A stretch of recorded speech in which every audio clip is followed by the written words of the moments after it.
Bus A330, carrying 288 passengers, suffered a catastrophic engine failure seconds after rotation. A massive explosion was seen lighting up the night sky, showering the runway in incandescent metal fragments that ignited a brush fire in the surrounding grass.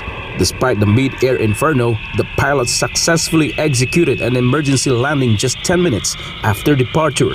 Airport firefighters quickly extinguished the ground-level blaze while the aircraft was met by emergency services on the tarmac. Delta Airlines confirmed all passengers were safely rebooked, attributing the incident to a mechanical problem. Brazil's Aeronautical Accident Center (SMNI) has launched a formal investigation in the 20-year-old aircraft's engine failure, a process expected to take several months. No injuries were reported in what witnesses described as a nightmare over Sao Paulo. This has been Verhil Parba, your global citizen correspondent, reporting for Newsline World.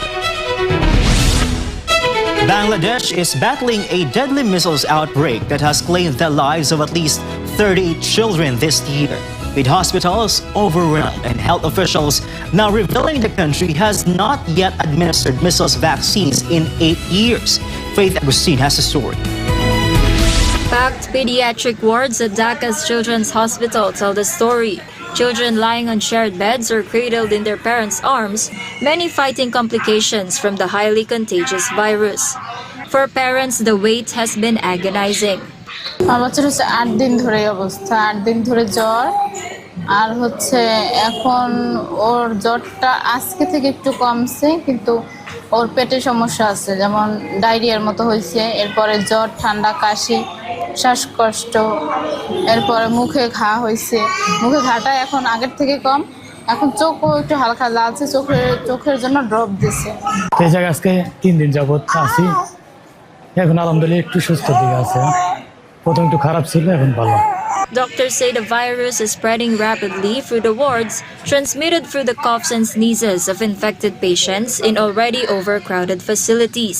হচ্ছে এই মিজেলস ভাইরাসে আক্রান্ত যে কোনো রোগীর যে respiratory secretion যেটা হাঁচির মাধ্যমে, কাশির মাধ্যমে যেটা ছড়ায়, এটার মাধ্যমে এক রোগী থেকে আরেক রোগীতে যেতে পারে। এই কারণে দেখা যায় সাধারণত আক্রান্ত ব্যক্তির 7 থেকে 10 দিনের মধ্যে হয়তো এই ধরনের কোনো রোগীর সাথে ওনারা ক্লোজ কন্ট্যাক্টে এসেছিলেন, এরকম একটা হিস্ট্রি থাকতে পারে। Hospital authorities say many of those admitted are under 9 months old. A critical shortage of ICU and pediatric intensive care beds has left some of the sickest children waiting for treatment. Health Minister Sardar Mod Sakawat Hussain delivered a stark admission, saying no measles vaccinations have been administered in the country for the past 8 years, pointing to serious and sustained failures in the national immunization program. With more than 600 cases now confirmed, Prime Minister Tariq Rahman has ordered an urgent nationwide review, directing 2 senior ministers to travel across the country of 170 million people to assess the scale of the crisis and coordinate the government's response. This has been Faith Agustin, your citizen correspondent, reporting for Newsline World. A plastic and tarp manufacturing facility in Bogor Regency, Indonesia has been reduced to a charred ruin after a massive fire broke out Sunday afternoon, with early reports pointing to a lightning strike as the cause. Carla Abellana for these details. A powerful blaze erupted at a factory in the Wanaherang area of Gunung Putri, Indonesia, a facility that stored a large quantity of highly flammable materials, including chemicals, plastics, and papers. This drone footage captured in the aftermath show thick smoke still hanging over the collapsed blackened structure. For those nearby, the first sign something was wrong was a sound like a lightning strike, followed almost immediately by smoke and a wall of flames that grew far beyond what anyone expected. Witnesses said the fire spread so fast that people had no time to react, with residents rushing out in a panic as the blaze overtook the building. The Bogor Regency Fire and Rescue Service deployed 10 fire engines and around 50 personnel backed by volunteers, military units, and police. It took crews roughly 7 hours to bring the main fire under control, with containment and cooling operations continuing into Monday as teams worked to extinguish lingering hot spots. An official investigation is still pending, but early reports suggest the fire was triggered by a lightning strike amid heavy rainfall. For God in My Beloved Philippines, Carla Abellana, SMNI News. A unique racing event in Japan is drawing attention both locally and internationally, as participants compete using office chairs in a test of speed, stamina, and teamwork. Daniela Politi tells us more. The event, known as the Isuwan Grand Prix, was originally created to help revitalize a shopping district in Kyoto. Organizers say it has since gained popularity overseas, attracting global media coverage. 商店街の地域の活性化っていうのが大きな目的になってますけども、今では海外メディア、海外の方々にもご注目いただいているのは、やっぱり誰でもが参加できる、で熱くなれる、The competition is designed to foster community pride with participants of all ages, including children, encouraged to take part. 人々それぞれがですね、みんなが、自慢と誇りを持って、地域を愛し、そして子どもたちに一生懸命頑張っていただける、そんな大会になってます。Racers are pushed to their physical limits as they navigate the course, relying on endurance and strategy. 今1時間20分経過して足はパンパン。もう心拍マックス。でも超楽しい。イスワン最高。我慢することが大事なんで、とにかく我慢で差が開いてても我慢して最後に抜かすっていう。Beyond competition, many say the event is about enjoyment and shared experience. 最高に天気が良くてめちゃくちゃ楽しいです。僕たち勝つことをもちろんね目標にはしてるんですけれども、もう他の、みんな以上に一番楽しむこと、これがまず第一番だと思いますのでね、頑張っていきます。よろしくお願いします。With its mix of creativity, community spirit, and friendly competition, the Isuwan Grand Prix continues to capture attention as one of Japan's most unusual sporting events. Reporting for Newsline World, Daniela Paulita, SMNI News. Up next, a senior Taiwanese opposition leader is calling for renewed dialogue and stability across the Taiwan Strait, rejecting independence as the path forward. The statement coming from the Kuomintang party chair following an official visit to mainland China. And the United Nations is warning that the targeting of peacekeepers may constitute warning crimes after 3 Indonesian UNIFIL personnel were killed in southern Lebanon over the last 48 hours. The IDF says it is probing the fatal explosions. The international community is watching and demanding answers. More news when Newsline World returns.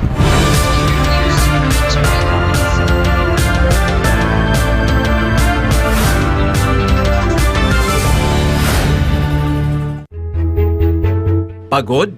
Nanunuyo ang lalamunan? O baka naman nahihirapan kang mag-focus sa ginagawa? Kapartner, baka naman dehydrated ka na. Ang katawan natin ay binubuo ng halos 60% hanggang 70% na tubig. Kung walang sapat na hydration, parang sasakyang walang gasolina ang ating katawan, hindi makakaarangkada. Bakit nga ba mahalaga ang tamang hydration? Hindi lamang ito pamatid uhaw dahil nakatutulong rin ito sa pagdaloy ng sustansya sa katawan, pagpapanatili ng tamang body temperature, at pagpapakinis ng kutis. Kaya't huwag nang hintayin pang mauhaw ka bago uminom. Ang pagkauhaw ay babala na ng iyong katawan na ikaw ay dehydrated na. Ang standard na payo ng mga doktor ay 8 baso ng tubig ang dapat inumin bawat araw. Pero tandaan, depende ito sa iyong timbang, edad at kung gaano ka ka-active. Samantala, narito ang ilang gabay para manatiling hydrated. Simula ng araw sa isang basong tubig. Magbaon ng sariling tumbler para siguradong may maiinom saan man magpunta. At hanggat maaari, piliin ang tubig kaysa mga matatamis na inumin.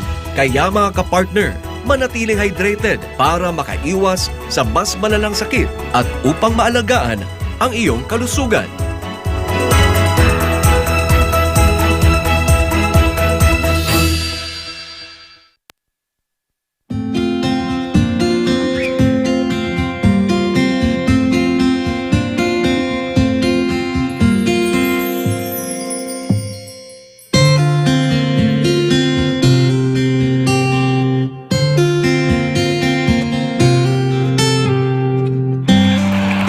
those children will grow up and bring the joy, the love, the peace, and compassion to the whole world.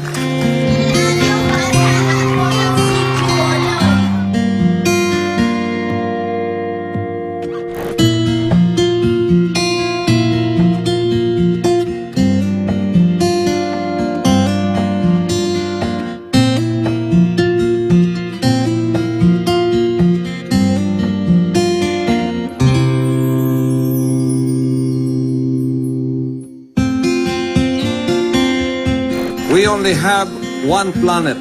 We only have one Earth. And I hope that this new generation of children that we have reached out will become millions and billions and bring peace on Earth. Bring peace to humanity.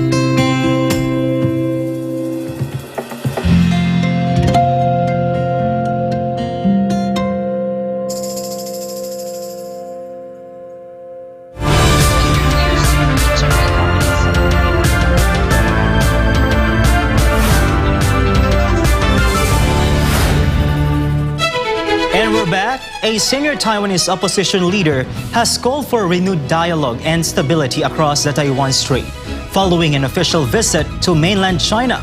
This report.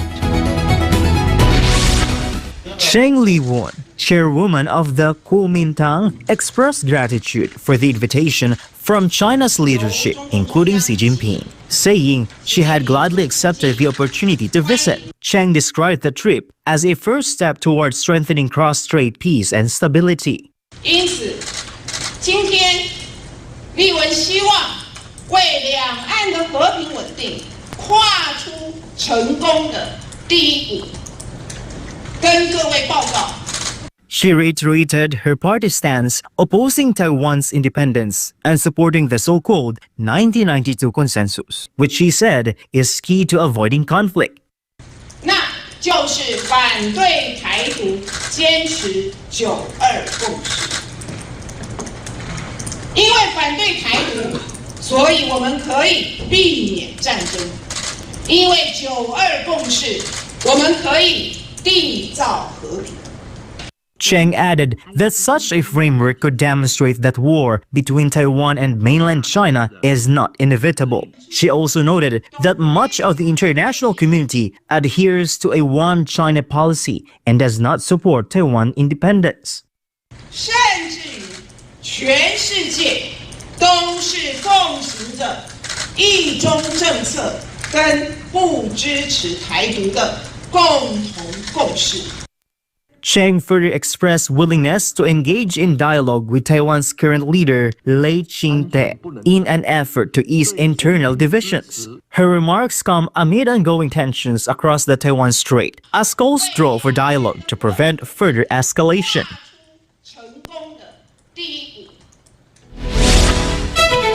A 15-year-old student has killed a classmate and injured 8 others during a devastating shooting at the Mariano Moreno School in Argentina. This report from Paul Montibon.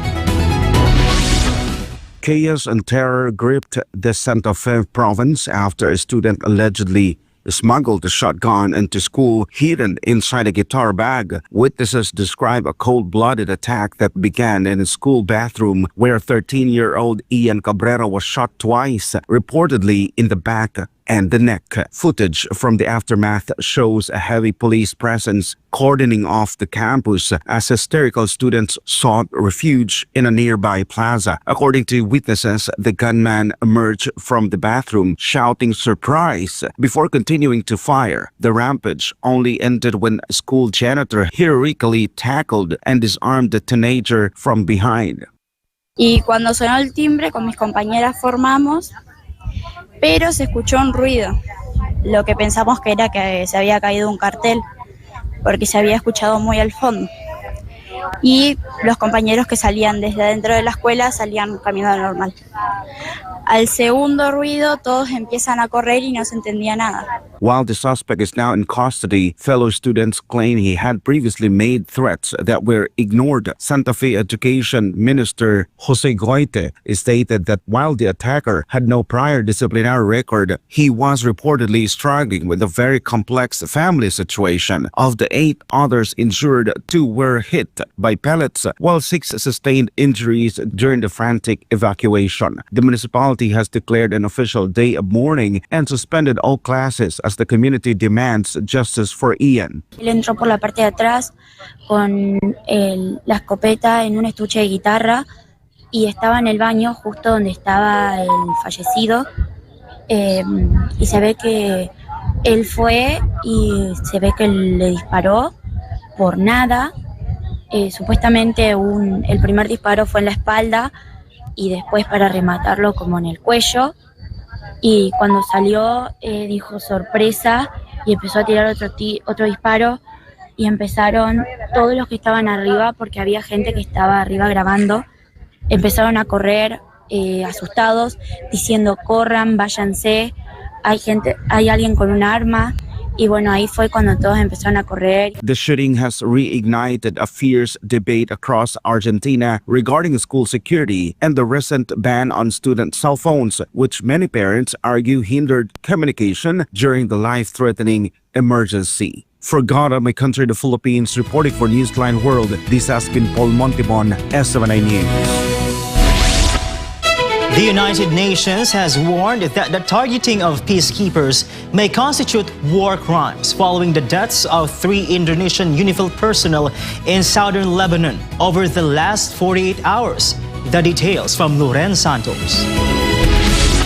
A grim atmosphere hung over the UN headquarters in New York as spokesperson Stefan Dujarric confirmed a rapid escalation of violence against UNIFIL personnel. Within just 2 days, 3 Indonesian peacekeepers have been killed. Cadet Farizal Rambi died Sunday in Taib, followed by 2 more personnel on Monday morning when an explosion struck a logistics convoy near Bani Hayan. The UN described a pattern of aggressive behavior and intimidation by the IDF, including an incident where a Merkava tank reportedly fired a shell that exploded just 15 meters from a UN vehicle. Attacks on peacekeepers, as we've been saying quite a bit, is a grave violation of international humanitarian law and of Security Council Resolution 1701 and may amount to war crimes.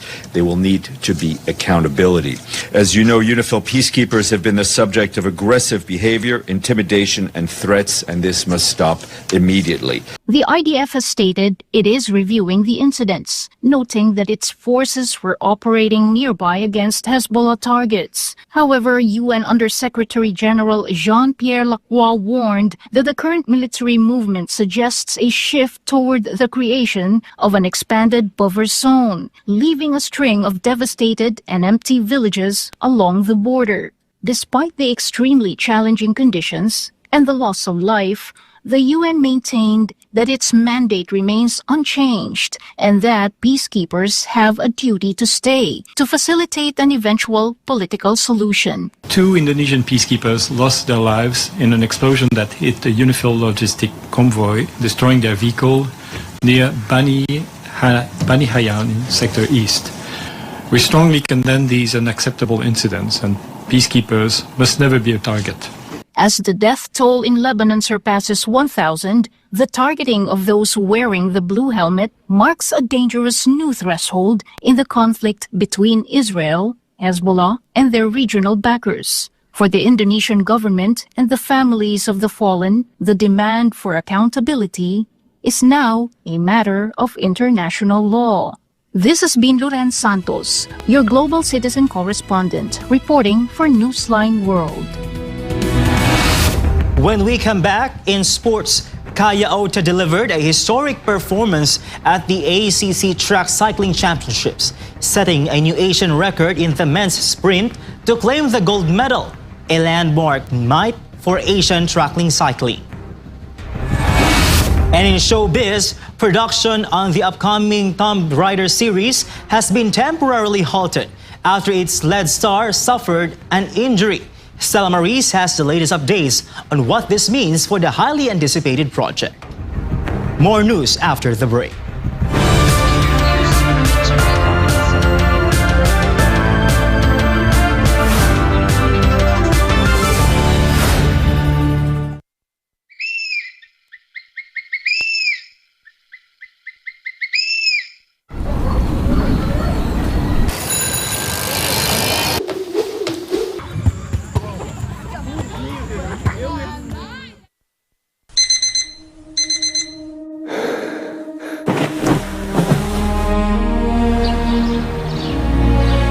Every day begins with a choice: to stay down or to rise and chase the dream.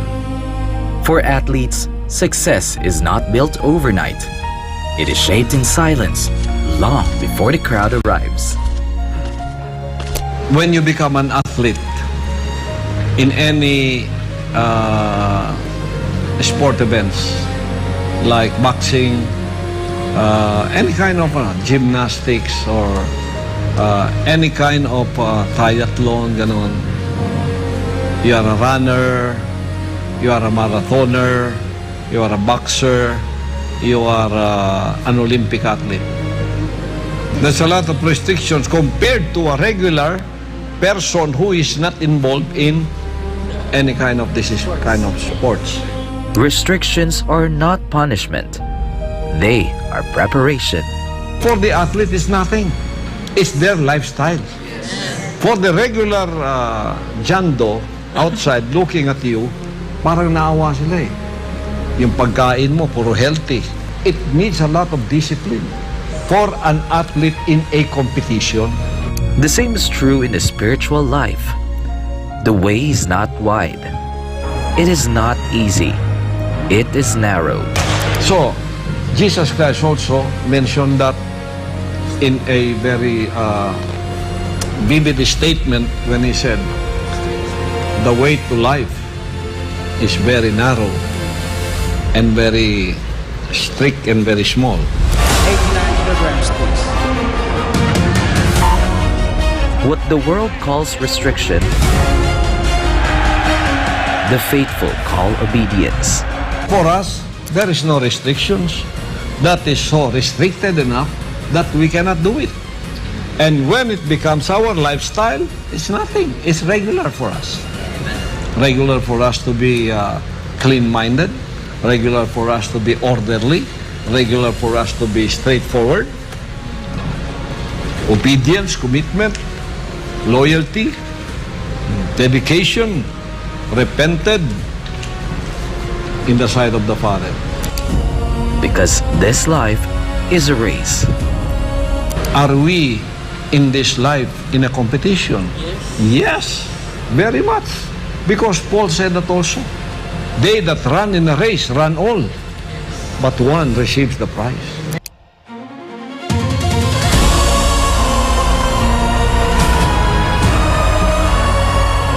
Not everyone who runs wins. Only those who endure.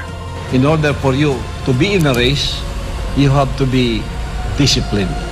So the kingdom nation's citizenship is a disciplined citizenship. Run the race. Choose the narrow way. Live the disciplined life. Because the prize is eternal.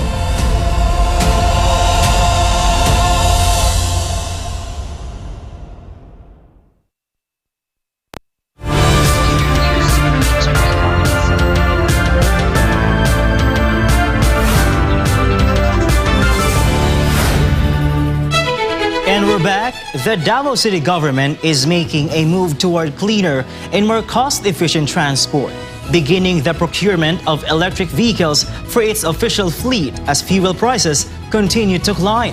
MJ Mondiha reports. The Davao City government is taking a major step toward a more sustainable transportation system. The city has started procuring electric vehicles or EVs for its official fleet. This aims to gradually reduce reliance on diesel and gasoline-powered vehicles.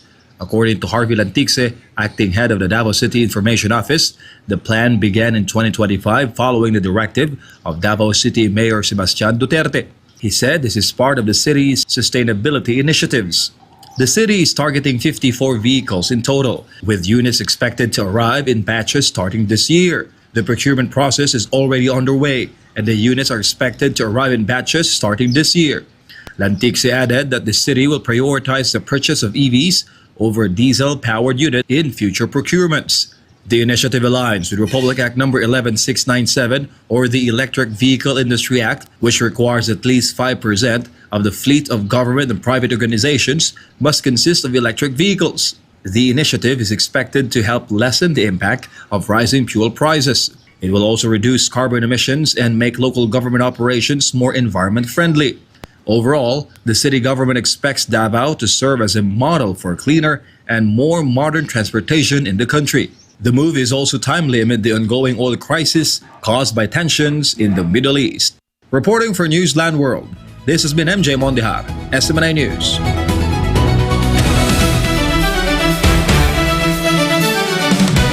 In sports update, Kaya Ota set a new Asian record in the men's sprint before claiming the gold medal at the ACC Track Cycling Championships. Meanwhile, in the NBA, Shai Gilgeous-Alexander led the Oklahoma City Thunder to another victory, while the Boston Celtics secured a playoff berth. Carlo De La Peña reports. Competing at the Tagaytay City Velodrome, Japanese cyclist Kaya Ota clocked 9.348 seconds in a qualifying round to break the previous Asian record in the men's sprint. The time surpassed the earlier mark of 9.350 seconds, which Ota himself recorded during the 2024 Summer Olympics in Paris. The two-time Asian Games gold medalist later secured a championship title after defeating China's Li Jiwei in the final round. Meanwhile, fellow Japanese riders Iya Hashimoto and Kazushiki Kuboki also captured the gold medal in the men's Madison event with 104 points. Kazakhstan's Ilya Karabutov and Ramis Din Mukametov finished second with 82 points, while Hong Kong's Chu Wai-Chu and Kai Kwong Cho took bronze with 65 points. Meanwhile, Oklahoma City Thunder continued their strong run this season with a 111-100 victory over the New York Knicks. Shai Gilgeous-Alexander scored 30 points in the win, extending his NBA record streak of games with at least 20 points to 135. Teammate Jalen Williams added 22 points, while Isaiah Hartenstein grabbed 13 rebounds. Despite a 32-point performance from Jalen Brunson, the Knicks fell short and missed the chance to clinch a playoff spot. Meanwhile, Jason Tatum finished with 32 points, 8 assists and 5 rebounds to lead the Boston Celtics to a 114-99 win over the Charlotte Hornets, officially securing their place in the postseason. Peyton Pritchard contributed 28 points for Boston, which moved closer to the top spot in the Eastern Conference standings. In other games, the Los Angeles Clippers extended their winning streak to 5 after defeating the Milwaukee Bucks, while the Houston Rockets cruised to a victory over the New Orleans Pelicans behind a strong performance from Alperen Şengün. Reporting for Newsline World, this has been Carlo De La Peña, bringing you the latest sports news.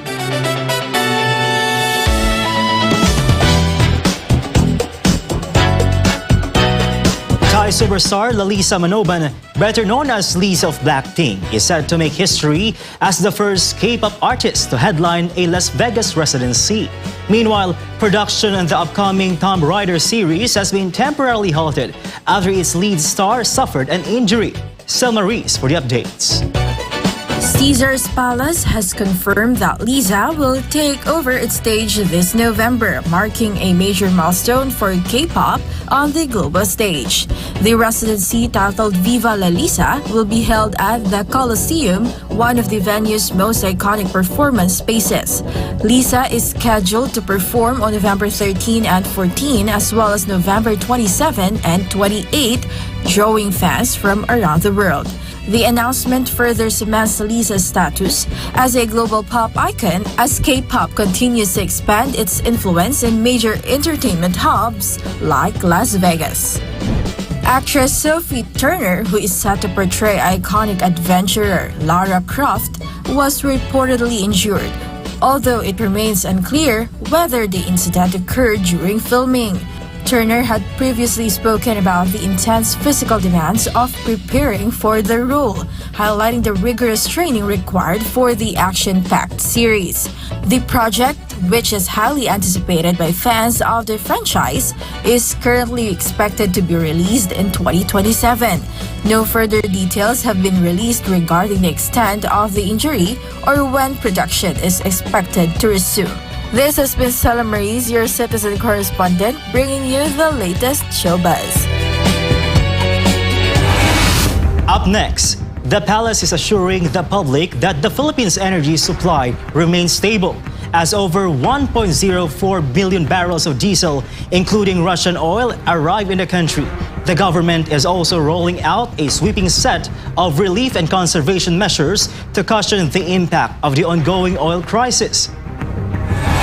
And a legal battle is brewing over Vice President Sara Duterte's bank records as the House Committee on Justice asserts the power to compel their release. A banking expert is pushing back, saying the move has no legal basis without a formal impeachment trial. Newsline World will be back after the break.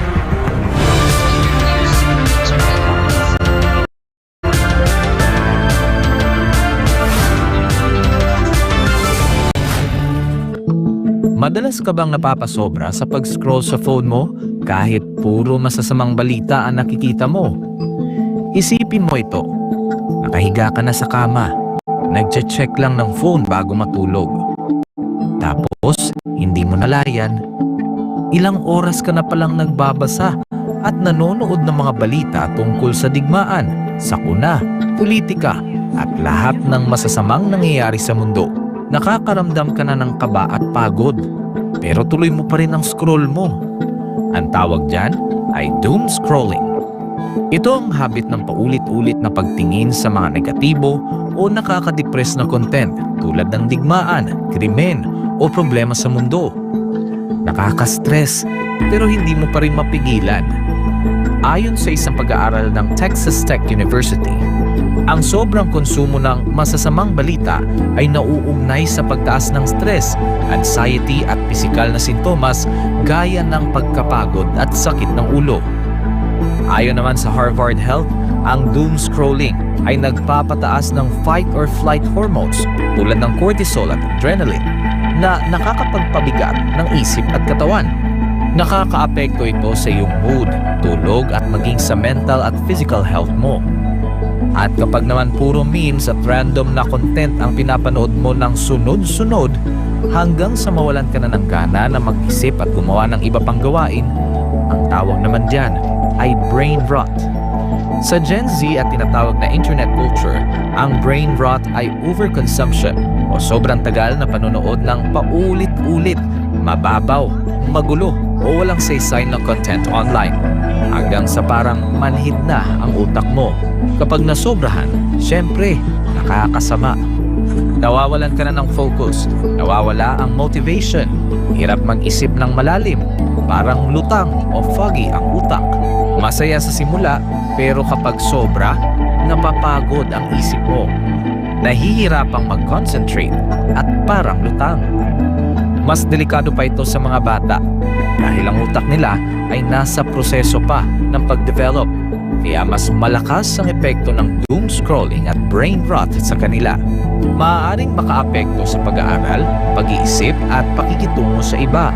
Ang higit sa 4 na oras ng screen time araw-araw sa mga kabataan ay konektado sa 35 to 88% na mas mataas na posibilidad ng depresyon, anxiety at stress.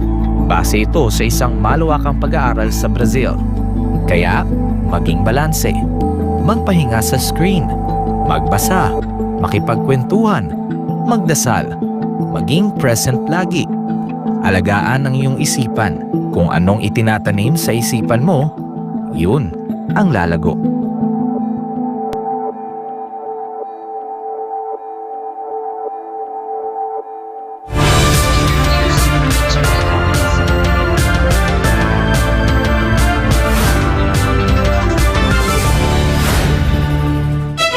And we're back as the House Committee on Justice asserts the power to compel the release of Vice President Sara Duterte's bank records, a banking expert is pushing back, saying the move has no legal basis without a formal impeachment trial. Kai Villan reports. The House Committee on Justice under Chairperson Jervy Luistro has claimed it holds the power of compulsory process, asserting it can demand the release of the Vice President's bank records, statement of assets, liabilities, and net worth, or SALN, and other related documents as part of its so-called mini-trial. In the podcast Talakayan ng Taong Bayan, Marvy Valeros, manager of a universal and commercial savings bank, said the committee is getting ahead of itself, arguing that the impeachment process has not yet reached the stage where such disclosures are legally justified. This includes the accounts of the Vice President's husband, Attorney Mans Carpio. According to her, the impeachment process is still only in the deliberation stage and there is no formal impeachment trial yet. At this stage kasi of the impeachment, if I'm not mistaken, we're only on deliberating the impeachment, no? So wala pa tayo dun sa proper impeachment trial. So without the proper impeachment trial, there's no reason to disclose the bank account. So hindi pa siya, wala pang impeachment court na na-form.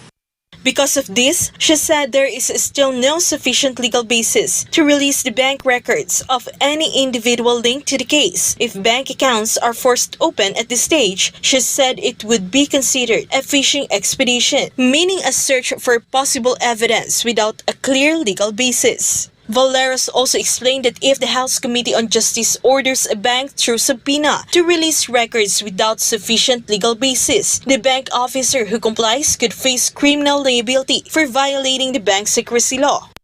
If the House Committee on Justice gives you a subpoena, you as a bank manager, without the impeachment, without the just the House. Yes, the bank officer will be criminally liable under the law.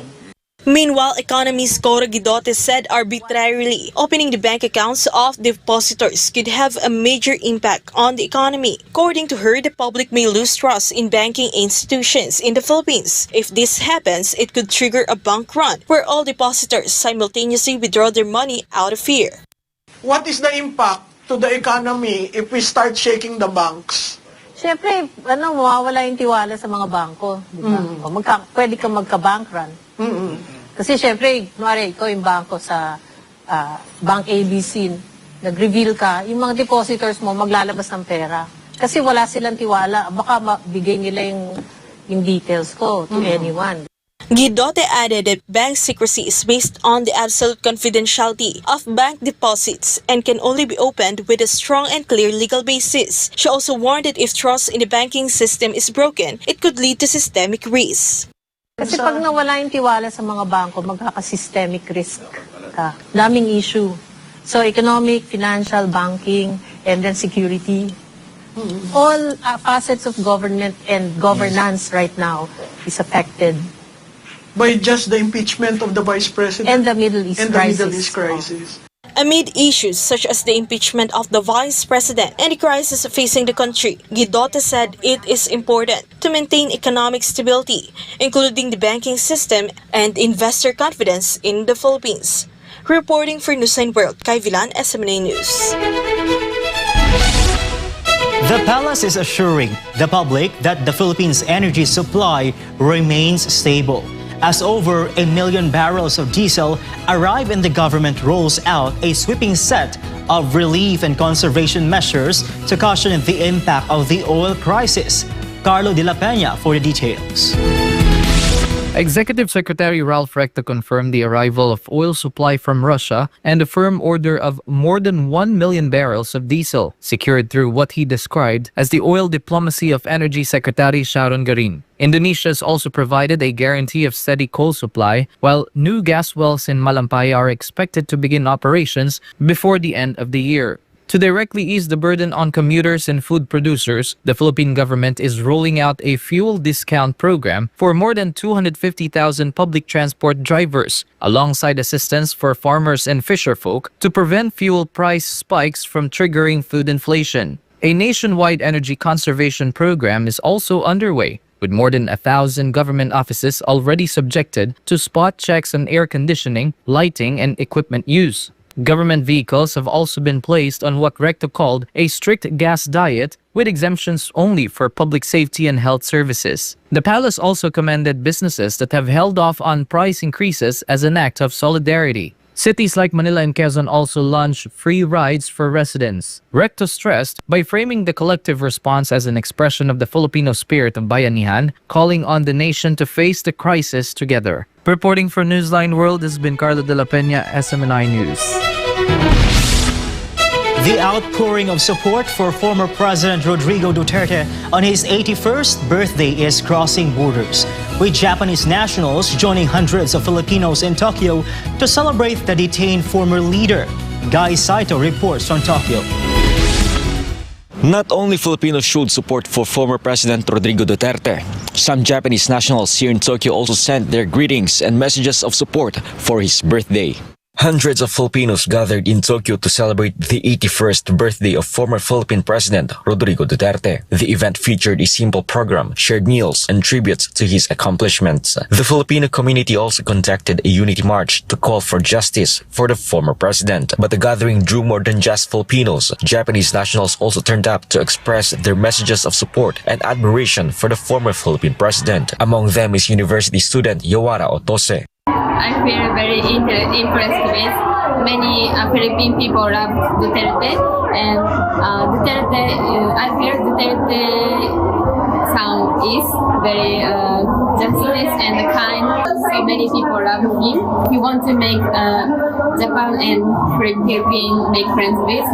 I want to support Duterte, former president, and I want to learn about him. According to Yawara, he sees the strong support of Filipinos for Duterte and stressed that the ties between Japan and the Philippines is important. Another Japanese attendee said he hopes to one day see Duterte in person. すごく楽しい場にご招待いただいて本当にありがとうございます。早くお父さんに出てきてもらって楽しいライフを過ごしていただきたいなと思います。はい。お体健康でいてほしいです。ずっと以上です。はい、ありがとうございました。 Aside from ordinary citizens, international advocates also expressed their support. Among them is human rights advocate Shunichi Fujiki of the United Nations Human Rights Council. According to him, the situation faced by Duterte is unjust. We demand your immediate and unconditional release. What has been done to you is not justice. It's a punishment for a man who dared to protect his nation. At present, Duterte is facing charges of crimes against humanity before the International Criminal Court, or ICC. His legal battle continues in The Hague, Netherlands. He has requested interim release, but his request has already been denied 3 times. Despite this, support continues to come from various sectors, including some foreign nationals. On your 81st birthday, we celebrate the life of the true hero, a leader who loved his country more than his own comfort, a father who gives everything for his children. According to attendees, nationality is not a barrier in expressing support for a leader they admire. The Japanese nationals said they understand the perspective of Filipinos through their interaction with the Filipino community. They added that the voices of overseas Filipino workers serve as proof of the impact of Duterte's leadership. Tatay Digong, we stand you all our warmth, all our prayers, and all our strengths. May this day bring you inner peace in your mind, that certain knowledge that your sacrifice was never in vain. And finally, to Tatay Digong himself, may this heartfelt message of love, gratitude, and unbreakable hope somehow reach you in your prison cell today. Happy birthday, Duterte, former president. I want you to again in front of us. Maybe next Sarah Duterte, maybe Philippine president. I want Japan and Philippines more make progress. Overall, the celebration showed that not only Filipinos continue to value the former president, foreign nationals also expressed their support and admiration. Amid the case he is facing, support for Duterte remains strong from different parts of the world. Despite the distance and differences in culture, support has emerged in Tokyo not only from Filipinos but also from some Japanese nationals for former President Rodrigo Duterte. This shows that the influence of a leader can go beyond the boundaries of his own country. Reporting from Tokyo, this has been Guy Saito, SMNI News, Japan. And before we end, may you be inspired with the words of the song.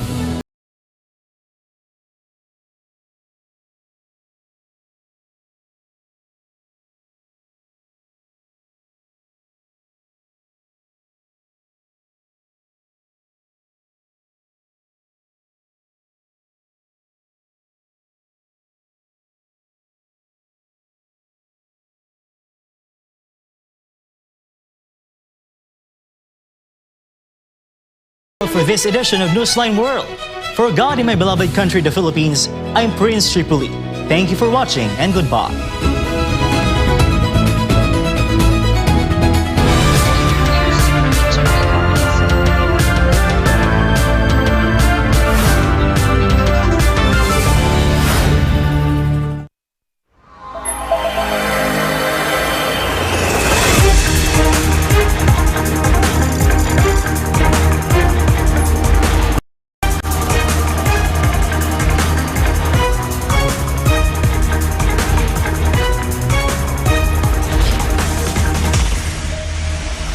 This is SMNI News Channel.